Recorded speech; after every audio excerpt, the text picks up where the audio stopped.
Students, in this video we will discuss the factors affecting crystal field stabilization energy, यानी crystal क्षेत्र स्थायीकरण ऊर्जा को प्रभावित करने वाले कारक। आपके सिलेबस में मेंशन्ड है factors affecting crystal field parameters, तो ये दोनों एक ही बात है। इसके अलावा आप ये भी कह सकते हैं फैक्टर्स अफेक्टिंग डेल, ये भी सेम ही चीज़ है। ओके, तो आप क्रिस्टल फील्ड पैरामीटर्स को याद करने के लिए फैक्टर्स का सबसे आसान तरीका ये है कि आप देखिएगा कि जो कॉम्प्लेक्स है वो किस किस से मिलके बना है, मेटल से और लिगेंड से मिलके बना है, राइट। तो आप यहाँ देखो कि हम फैक्टर्स को 3 भागों में बांट लेंगे। कैसे याद कर लो आप आराम से, हम फैक्टर्स को अपन आराम से 3 भागों में बांट सकते हैं। Number 1, factors related with metals. क्यों? क्योंकि जो हमारा कॉम्प्लेक्स है वो मेटल से बना हुआ है। Number 2, factors which are related with ligand, है ना, कि लिगेंड्स के ऊपर किस तरह से वो डिपेंड कर रहा है। और जो थर्ड फैक्टर है वो हमारा ये है factors related with geometry of complex. Geometry कैसे? देखिए कि अगर हम यहाँ पर n की वैल्यू 4 लगाते हैं तो ये हो गया Ml4, तो आपको पता है या तो ये स्क्वायर प्लेनर कंपाउंड होगा या फिर ये एक टेट्राहेड्रल कंपाउंड होगा। और अगर हम n की वैल्यू 6 लगाते हैं तो this compound will be octahedral Ml6। Okay, तो आप फैक्टर्स को 3 भागों में डिवाइड कर लीजिए कि factors related with metal, factors related with ligand and factors related with this one the geometry, that is coordination number. क्या हो गया यहाँ पे? कोऑर्डिनेशन नंबर, समन्वय संख्या के ऊपर, राइट। तो हम सबसे पहले शुरू करेंगे factors which are related with metal ion. Okay, इसमें भी हम ऐसा करते हैं, सबसे पहले एग्जाम्पल्स ले लेते हैं एक एक करके, फिर हम हेडिंग बनाएंगे। आप जो फैक्टर्स जो रिलेटेड विद मेटल है उसको 4 भागों में डिवाइड कर लीजिएगा। ओके, नंबर 1, आप इसके 4 कॉलम बना लीजिए इस तरह से, 1 2 3 एंड 4। ओके, हम ये पढ़ रहे हैं factors which are related with metals, जो कि मेटल से संबंधित है। हम ऐसा करेंगे, हेडिंग सबका बाद में डालेंगे ऊपर, पहले एग्जाम्पल लिख लेते हैं। आप ये देखिएगा FeH2O 6 2+ FeH2O 6 3+। ओके, तो यहाँ पर हम क्या देखेंगे कि इनकी ऑक्सीडेशन स्टेट यहाँ पे +2 है और इसकी क्या है, +3 है, राइट। आप तो हेडिंग डालिएगा, देखिए एक एक करके। नंबर 1 पॉइंट में क्या डालूंगी हेडिंग में? Same metal. क्या है बताइए? धातु समान है, same metal, okay, but different oxidation state, different oxidation state, यानी उनकी ऑक्सीकरण अवस्था अलग अलग है, and different number of D electrons, यानी इलेक्ट्रॉन डी इलेक्ट्रॉनों की संख्या भी अलग अलग है। ओके, तो अगर हम इसमें देखें तो आपकी देखिएगा scandium, titanium, vanadium, chromium, manganese, iron D6 system होता है। तो यहाँ पर तो जो इलेक्ट्रॉन है वो D6 है और यहाँ पे इसके पास में इलेक्ट्रॉन कितने हैं? D5 है। तो डी इलेक्ट्रॉनों की संख्या अलग अलग है ना, और ऑक्सीडेशन स्टेट क्या है इनकी? डिफरेंट है, लेकिन मेटल सेम है। तो इट वाज ऑब्जर्व कि जितनी ज़्यादा मेटल की ऑक्सीडेशन स्टेट होती है उतना ही ज़्यादा डेल का मान होता है और उतनी ही ज़्यादा उसकी क्रिस्टल फील्ड स्टेबलाइजेशन एनर्जी होती है। ओके, यानी हम इन दोनों कॉम्प्लेक्स में देखें, कोई आपसे पूछे कि किसकी क्रिस्टल फील्ड स्टेबलाइजेशन एनर्जी ज़्यादा है, तो इस वाले कॉम्प्लेक्स की, यानी जिसमें आयरन की ऑक्सीडेशन स्टेट +3 है, उसकी क्रिस्टल फील्ड स्टेबलाइजेशन एनर्जी का मान इसकी तुलना में ज़्यादा होता है, राइट। और लॉजिक आप ध्यान से सुनिएगा कि हम क्या देखते हैं कि कोई भी कॉम्प्लेक्स बनता है तो बीच में मेटल है और लिगेंड होता है, राइट। तो जब मेटल और लिगेंड में इंट्रैक्शन होता है और अगर हम मेटल के ऊपर प्लस चार्ज बढ़ा दें, जैसे +2 की बजाय हमने क्या कर दिया +3, तो आपको पता है जितना ज़्यादा प्लस चार्ज होगा वो मेटल लिगेंड को उतना ही प्रबलता से अपनी ओर आकर्षित करेगी। Means electrostatic force between metal and ligand increases, right. और जितना मेटल लिगेंड को अपनी ओर अट्रैक्ट करेगी उतना ही उनकी ऑर्बिटल्स एक दूसरे को रिपेल भी करेगी। तो आपको पता है कि जब हम देखते हैं ऑक्टाहेड्रल फील्ड में स्प्लिटिंग जब होती है तो आप क्या नोट कर रहे हो कि T2G तो नीचे रहती है और EG ऊपर जाती है, राइट। ये जो गैप था वो था डेल O के बराबर, है ना। अब इनमें रिपल्शन ज़्यादा हुआ तो क्या होगा? EG जो ऑर्बिटल है और ज़्यादा एनर्जी की हो जाएगी, यानी वो और ऊपर चली जाएगी, राइट। T2G और नीचे आ जाएगी। तो आप ये नोट करो कि इनके बीच का एनर्जी गैप बढ़ जाएगा, राइट। तो कुल मिलाकर हम ये कहेंगे कि अगर हम मेटल की ऑक्सीडेशन स्टेट बढ़ाते हैं तो मेटल लिगेंड के साथ ज़्यादा इंटरेक्ट करती है और EG की ऊर्जा ज़्यादा बढ़ जाती है, तो डेल का मान भी बढ़ जाएगा और डेल का मान बढ़ेगा तो क्रिस्टल फील्ड स्टेबलाइजेशन एनर्जी भी बढ़ जाएगी। तो इस एग्जाम्पल से आप ये हेडिंग आराम से याद कर सकते हैं। Okay, now I will take second example, second factor आप ये देखिएगा, ये वेनेडियम का कॉम्प्लेक्स ले रही हूँ, एक क्रोमियम का ले रही हूँ, दोनों ही ऑक्टाहेड्रल कॉम्प्लेक्स है, आप नोट करिएगा, both are octahedral complexes but here the oxidation state are different. Okay, यहाँ पर ये देखो कि ये +2 ऑक्सीडेशन स्टेट में +3 में, राइट। अब आप हेडिंग खुद ही बोलिएगा, क्या लिखना है मुझे, हेडिंग बोलिएगा, बोलो, metals are different, that is different metals. Okay, ठीक है, डिफरेंट ऑक्सीडेशन स्टेट, क्योंकि ये +2 है और ये +3 है। और आप बताइएगा वेनेडियम में कितने इलेक्ट्रॉन है, D3, राइट, और क्रोमियम, वेनेडियम +2 में हो गई D3, और क्रोमियम में भी जो कन्फिग्रेशन होगा +3 का वो क्या हो गया, स्कैंडियम, टाइटेनियम, वेनेडियम, क्रोमियम, है ना। तो आप 3 एक इलेक्ट्रॉन और निकल गया, तो इसमें भी D3, यानी हम ये क्या कहेंगे, बोलो, same number of D electrons. Note कर रहे हो, सेम नंबर ऑफ डी इलेक्ट्रॉनों की समान संख्या। तो आप ये जब देखोगे स्थिति, तो अगेन द सेम फैक्टर, जितनी ज़्यादा ऑक्सीडेशन स्टेट होगी उतना ही ज़्यादा डेल का मान होगा, उतनी ही ज़्यादा क्रिस्टल फील्ड स्टेबलाइजेशन एनर्जी होगी, क्योंकि जो मेटल की ऑर्बिटल है वो लिगेंड को बहुत ही प्रबलता से रिपेल करेगी, उसके ऑर्बिटल को, ईजी की एनर्जी बढ़ जाएगी और डेल का मान भी बढ़ जाएगा, राइट। अब थर्ड एग्जाम्पल देखिएगा, अब मैं क्या लिख रही हूँ, मैं निकिल का कॉम्प्लेक्स ले रही हूँ, एक तो ऑक्टाहेड्रल, ओके, और दूसरा मैं ले रही हूँ कोबाल्ट का। ओके, अच्छा, यहाँ तो आप ये समझ ही गए कि इसके लिए डेल का मान ज़्यादा होगा क्रोमियम कॉम्प्लेक्स के लिए, है ना। अब यहाँ पे देखिएगा मैंने ये 2 लिए हैं, अब आप देखो, नोट करो, तो इसका इलेक्ट्रॉनिक कन्फिग्रेशन D7 है, कोबाल्ट +2 का 7 इलेक्ट्रॉन होते हैं D में, और निकिल +2 का जो कन्फिग्रेशन है वो है D8 है। तो आप हेडिंग बना लीजिए जल्दी से, हेडिंग क्या बनाएंगे बताइए मुझे, हेडिंग आपका हो गया, बोलो, डिफरेंट मेटल्स, सही है, अलग अलग मेटल है, ओके, देन डिफरेंट नंबर, या पहले ये लिख लीजिए, सेम ऑक्सीडेशन स्टेट, समान ऑक्सीकरण अवस्था है, देखो दोनों ही +2 हैं, right, but different number of D electrons, number of D इलेक्ट्रॉनों की संख्या इसमें अलग अलग है, राइट। तो जब हमने कहा कि ऑक्सीडेशन स्टेट अलग अलग है, तो सिंपल सी बात बोली कि जितनी ज़्यादा ऑक्सीडेशन स्टेट उतना ही ज़्यादा डेल और उतनी ज़्यादा क्रिस्टल फील्ड स्टेबलाइजेशन एनर्जी। लेकिन यहाँ हम देख रहे हैं कि both metals are having the same oxidation state, that is +2, okay. तो अब यहाँ पर हमारे लिए जो अलग चीज़ है वो क्या है, that is the number of D electrons, right. It was observed that the value of del, that is crystal field stabilization energy, is inversely proportional to the number of D electrons, यानी जो crystal field stabilization energy है वो D इलेक्ट्रॉनों की संख्या के व्युत्क्रमानुपाती होती है। यानी अगर हम डी इलेक्ट्रॉन्स का नंबर बढ़ा देते हैं, क्या कर देते हैं, बढ़ा देते हैं, तो डेल का मान या क्रिस्टल फील्ड स्टेबलाइजेशन एनर्जी का मान क्या हो जाता है, कम हो जाता है। ये ध्यान से नोट करिएगा, ये इन्वर्सली प्रोपोर्शनल है ना। इसका कारण भी आप समझ गए होंगे, क्योंकि जब भी हम इलेक्ट्रॉन का नंबर बढ़ाएंगे तो वो इलेक्ट्रॉन किस में जाएंगे, ऊपर ईजी ऑर्बिटल में जाएंगे, है ना भाई। देखो 7 है किसी में, और अगर अपन 8 भर रहे तो ऊपर जाएंगे। तो जब भी इलेक्ट्रॉन ऊपर जाएंगे तो वो क्या करेंगे, सिस्टम को डिस्टेबलाइज करेंगे और उसमें हमें एनर्जी देनी पड़ेगी, और इसलिए क्रिस्टल फील्ड स्टेबलाइजेशन एनर्जी की वैल्यू कम हो जाती है, राइट। तो ये तीनों फैक्टर आपको क्लियर हो गए। नाउ द फोर्थ फैक्टर आप ये देखिएगा, दैट इज ट्रांजिशन सीरीज, संक्रमण श्रेणी। इसमें आप चाहे तो एग्जाम्पल ले लीजिए कोबाल्ट, रोडियम और इरिडियम का। कोबाल्ट, रोडियम और इरिडियम, देखिएगा, all these are forming octahedral complex, and in all these complexes the oxidation state of metal is +3, right।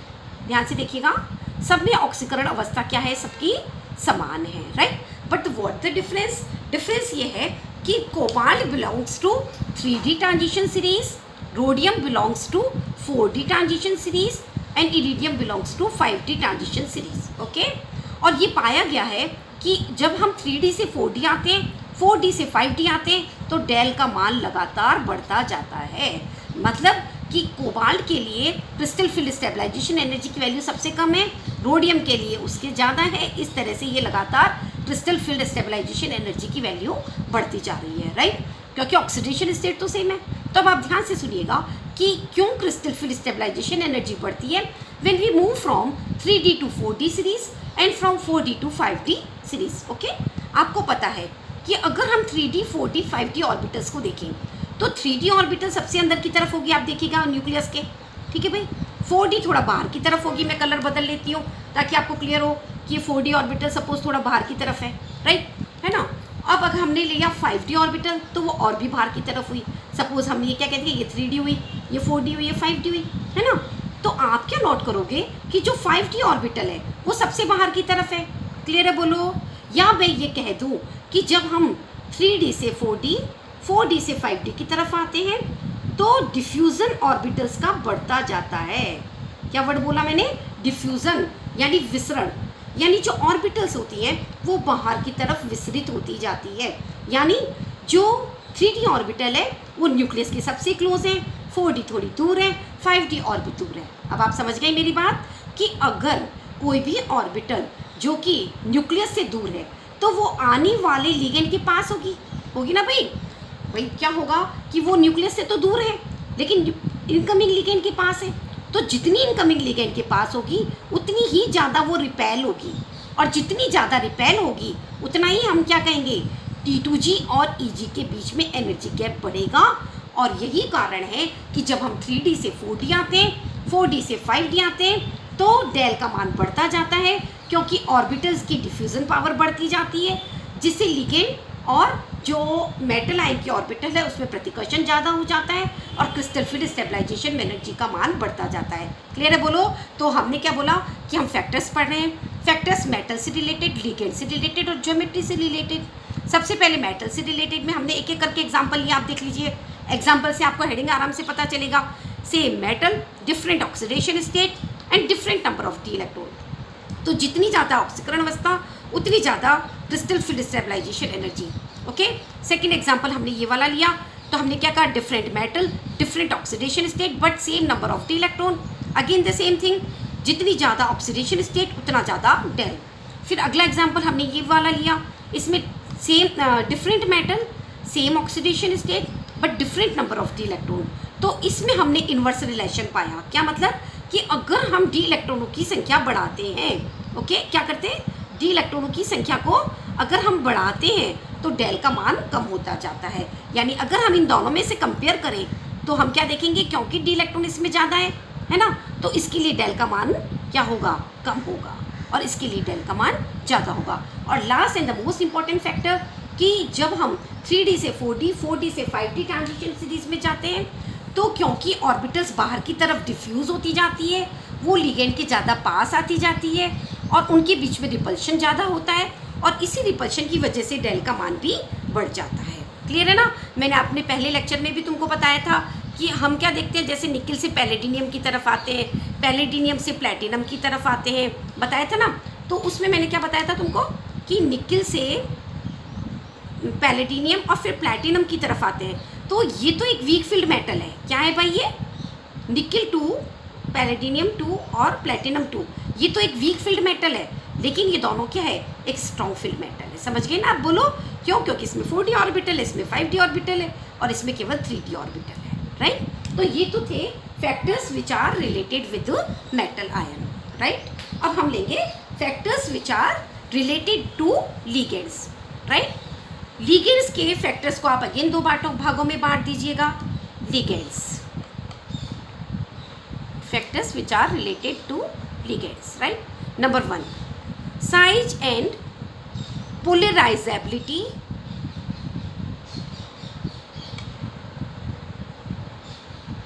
Of ion, या ये कह दीजिए आप लिगेंड, लिगेंड का साइज या उसकी पोलराइजेबिलिटी, राइट। तो इसमें आप देखेंगे कि जब हमने ये देखें फ्लोराइड, क्लोराइड, ब्रोमाइड और आयोडाइड को, राइट, तो ये पाया गया है कि इन लिगेंड्स के लिए क्रिस्टल फील्ड स्टेबलाइजेशन एनर्जी का मान इस डायरेक्शन में बढ़ता है, सबसे ज़्यादा फ्लोराइड, फिर क्लोराइड, फिर और ब्रोमाइड और आयोडाइड के लिए। तो हम क्या कह सकते हैं, ध्यान से देखिएगा कि अगर हम लिगेंड्स का साइज देखें तो साइज इस डायरेक्शन में बढ़ रहा है। क्लियर है बोलो। या हम कहेंगे कि इस डायरेक्शन में ध्रुवणता बढ़ रही है, बढ़ रही है ना। तो जिस डायरेक्शन में साइज बढ़ेगा उस डायरेक्शन में क्रिस्टल फील्ड स्टेबलाइजेशन एनर्जी का मान कम होगा। इसको भी आप एक्सप्लेन ध्यान से सुनिएगा कि जब मेटल के पास में इस तरह का कोई नेगेटिव आयन आएगा और उसका साइज छोटा हुआ, जैसे फ्लोराइड है, तो वो मेटल से अच्छे से इंटरेक्ट करेगा, और जितना ज़्यादा इंटरेक्शन होगा उतना ही ज़्यादा T2G और Eg के बीच ऊर्जा का अंतर होगा। क्लियर है? बोलो।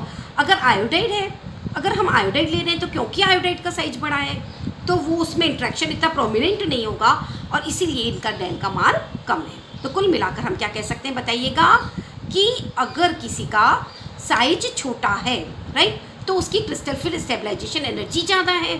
तो हम ये कह सकते हैं size is inversely proportional to crystal field stabilization energy, है ना, कि जितना छोटा साइज उतनी ज़्यादा crystal field stabilization energy. And second and the most important factor जो कि हम पहले भी पढ़ चुके हैं, और वो फैक्टर क्या है बताइए? वो है स्पेक्ट्रोकेमिकल सीरीज ऑफ लिगेंड्स, यानी लिगेंड्स की स्पेक्ट्रमी रासायनिक श्रेणी। Spectro chemical series of ligands, ligands की स्पेक्ट्रमी रासायनिक श्रेणी। अब ये श्रेणी आप ही बोलिएगा, बताइए, पक्का याद कराया था मैंने, फिर से रिपीट करिए, 3 के ग्रुप में याद कराया था। CO cyanide NO2 minus, okay. फिर दूसरा ग्रुप क्या बनाया था? अमोनिया वाटर हाइड्रोक्साइड, ऐसे ग्रुपिंग में आराम से याद हो जाएगा।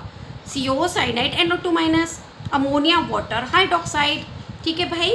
फिर हैलाइड से शुरू करना है, उसमें सबसे पहले फ्लोराइड, क्लोराइड, फिर थायोसाइनाइड, फिर ब्रोमाइड और आयोडाइड। ऐसे आप स्पेक्ट्रोकेमिकल सीरीज को याद करिए। तो हमने क्या नोट किया था?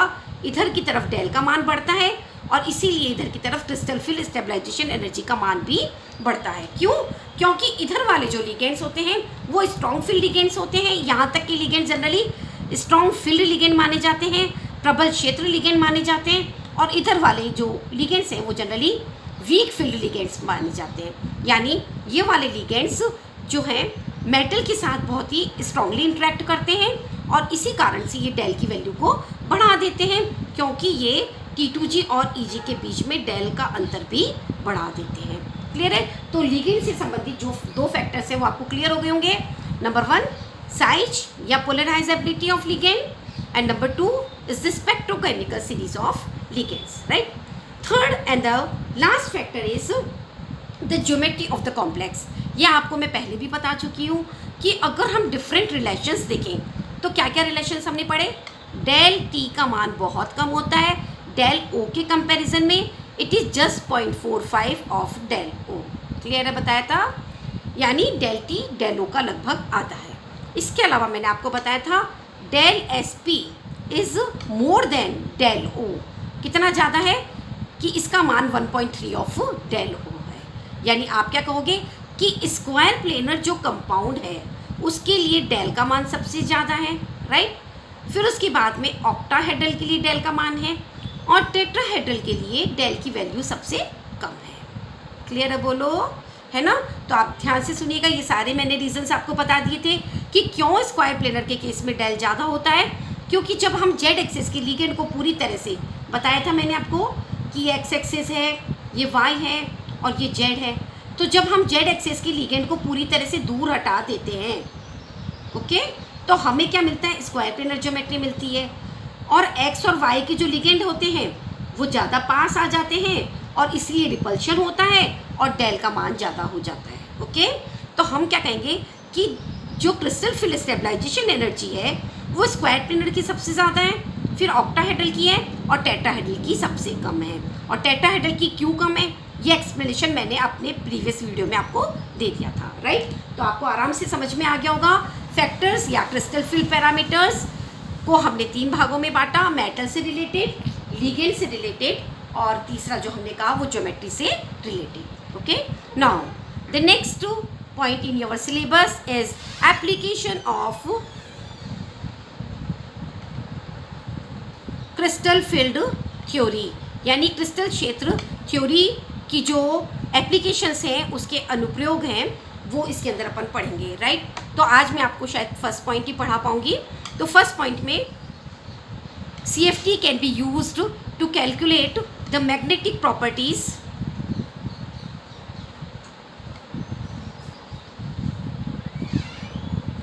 Complexes, very important application.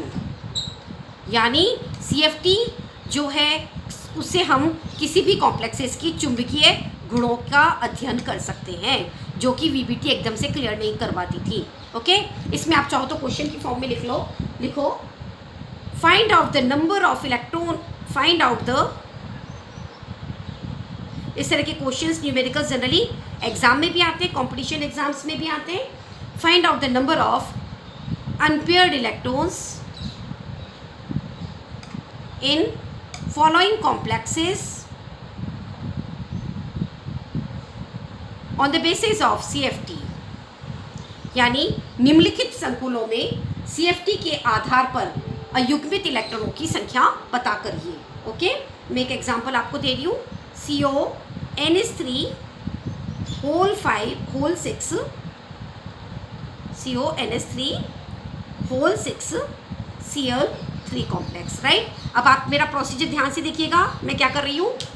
सबसे पहले हम ये देखेंगे कि कॉम्प्लेक्स के ऊपर चार्ज क्या है। तो आपको पता है ना कि जो इसका चार्ज होता है वो कॉम्प्लेक्स पे लगता है ना भैया, अपन ऐसे ही तो करते हैं। जैसे Na2SO4 लिखना है अपने को, तो क्या हुआ, ये इसका चार्ज और इसके जैसे, हाँ, तो ये हम क्या कहेंगे, Na+ हो गया और SO4 2- हो गया, है ना।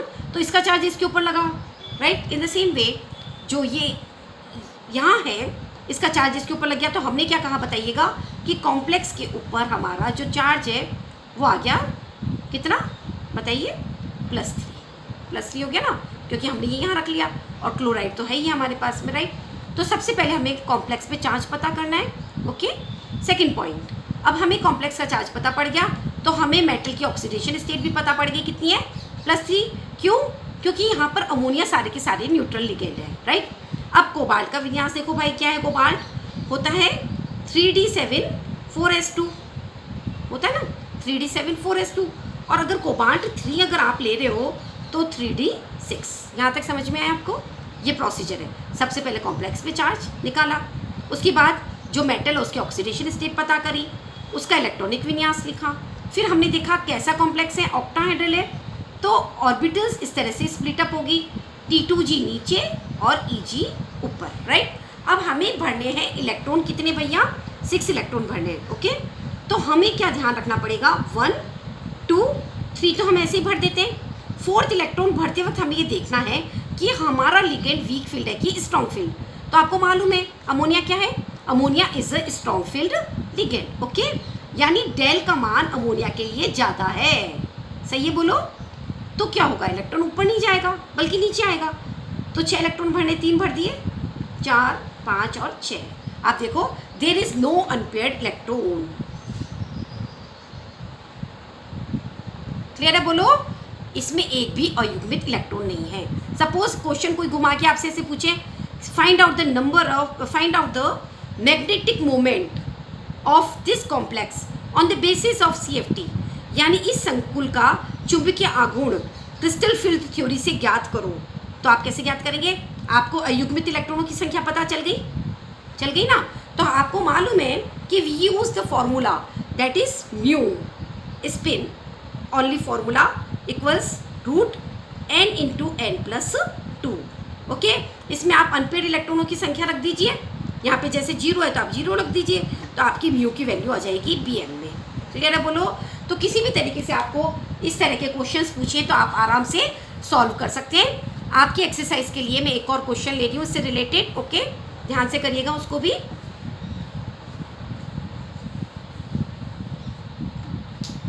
Fine, write down the next complex is K4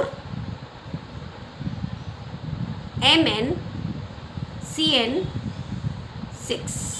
K4 MnCN6. Now your question is find out the number of unpaired electron, number of unpaired electrons पता करो और उसका म्यू भी पता करो, उसका चुंबकीय आघूर्ण भी पता करो। ओके, अगेन मैंने प्रोसीजर आपको क्या बताया, ध्यान से पता करो कि कॉम्प्लेक्स पोर्शन कौन सा है, complex portion this one. Okay, पीछे की तरफ है यानी कि एनायनिक पोर्शन है और ये पोटेशियम है। तो आप देखिए ये चार्ज यहाँ जाएगा तो माइनस में जाएगा, दैट इज MnCN6 4-।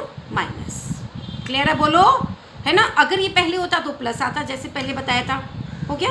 अब हम मेटल की ऑक्सीडेशन स्टेट पता करनी है, तो आपको मालूम है कि एक साइनाइड पे एक माइनस चार्ज होता है, तो 6 साइनाइड पे 6 माइनस चार्ज हुए, right.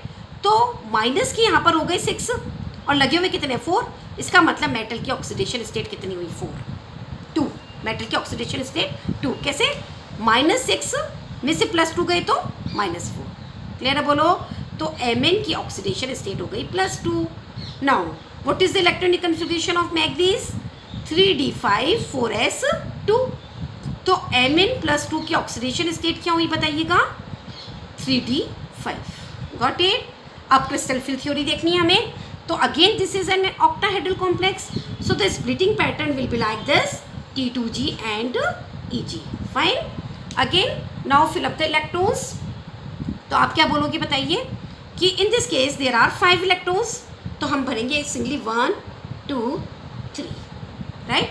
Now what will happen, हम यहाँ देख रहे हैं कि जो साइनाइड है it is a strong field ligand.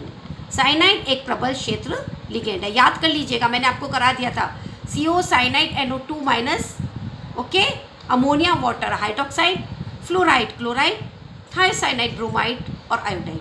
तो अमोनिया तक के ligand generally strong field ligands होते हैं and remaining ligands are weak field ligands. Okay, तो आप देखेंगे साइनाइड एक स्ट्रॉन्ग फील्ड लिगेंड है, डेल का मान इसमें आप क्या कहोगे बहुत ही ज़्यादा है, तो इलेक्ट्रॉन ऊपर जाना पसंद नहीं करेगा, वो यहीं पेयर अप हो जाएगा। तो आप देखिएगा 3 तो मैंने भर दिए, 4th and 5th, तो there is only 1 unpaired electron. कितना है बताइएगा? 1 अनपेयर्ड इलेक्ट्रॉन, राइट। और अगर मैंने आपको कहा म्यू कैलकुलेट करिए, तो जरा म्यू कैलकुलेट करके बताइएगा क्या फॉर्मूला हुआ?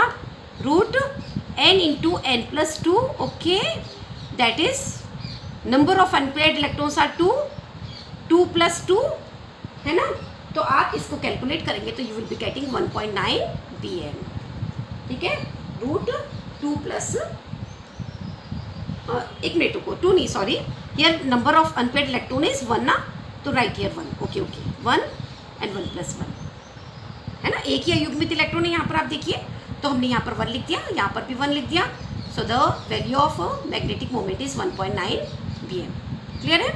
And the last example of this type, do yourself and practise it, ताकि इस तरह के कोई भी क्वेश्चन आए तो आप आराम से उसे सॉल्व कर सकें, right. Take one more example, and this example is K3FeF6, K3FeF6, right. Again charge on complex, देखो मैं वापस रिपीट नहीं कर रही हूँ, इसे देखते जाइए। चार्ज ऑन कॉम्प्लेक्स -3, एक लिगेंड पे अगर फ्लोराइड पे माइनस चार्ज है तो मतलब कुल लिगेंड आयरन पे कितना आ गया?